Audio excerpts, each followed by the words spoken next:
A very good evening and welcome to yet another edition of Yes 101's Visual Radio for the Newsfirst team. I'm Shadabdin. We start off with a look at your headlines.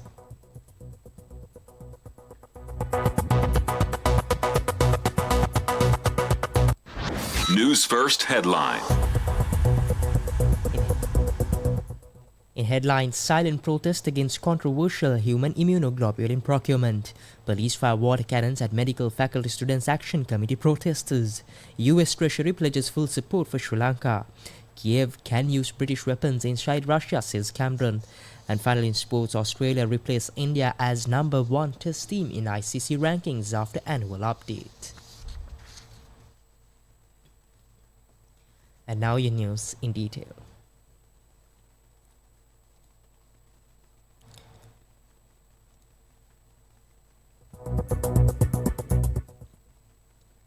In local news, a silent protest took place opposite the Colombo National Hospital, urging the arrest of the masterminds responsible for the controversial human immunoglobulin procurement.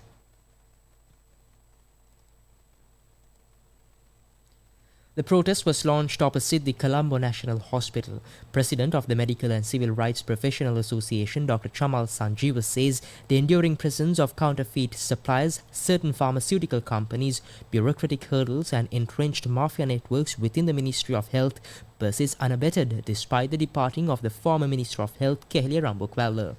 He urged the President to promptly establish a presidential commission endowed with legal authority to address the myriad issues afflicting the Ministry of Health.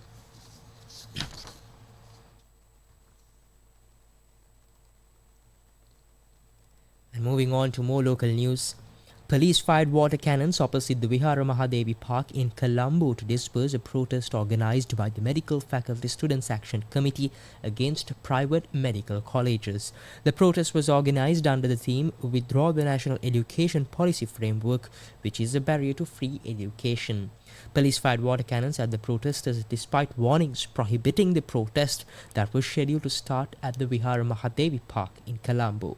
The group of protesters dispersed following the address by activists.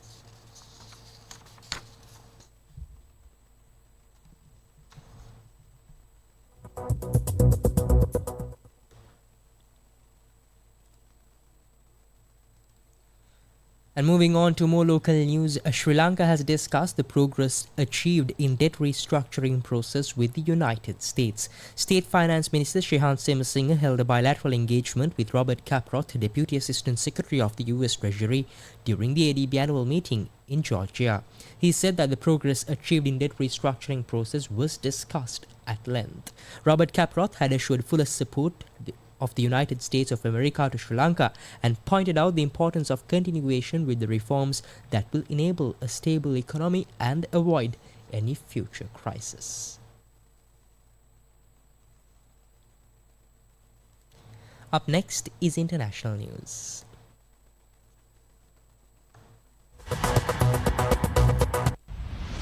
International news.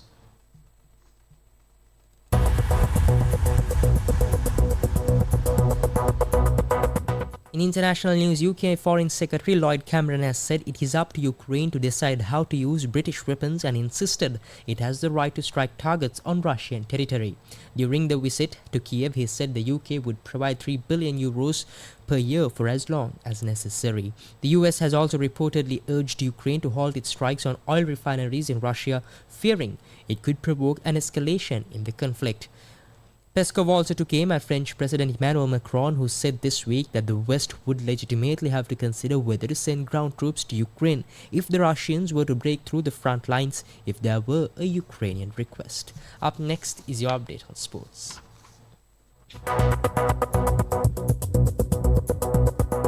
Sports news.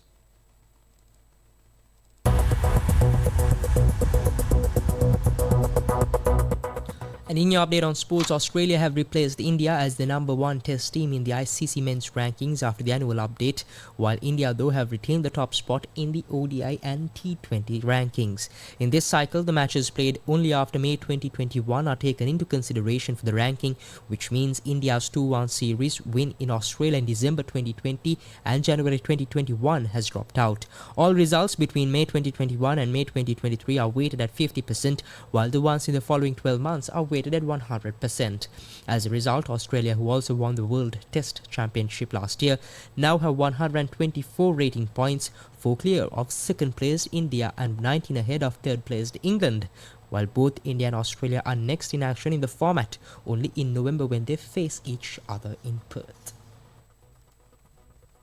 With that, we wrap up this edition of Yes 101's Visual Radio. For the Newsfirst team, I've been Joad Abdin. Thank you for listening. Good night and take care.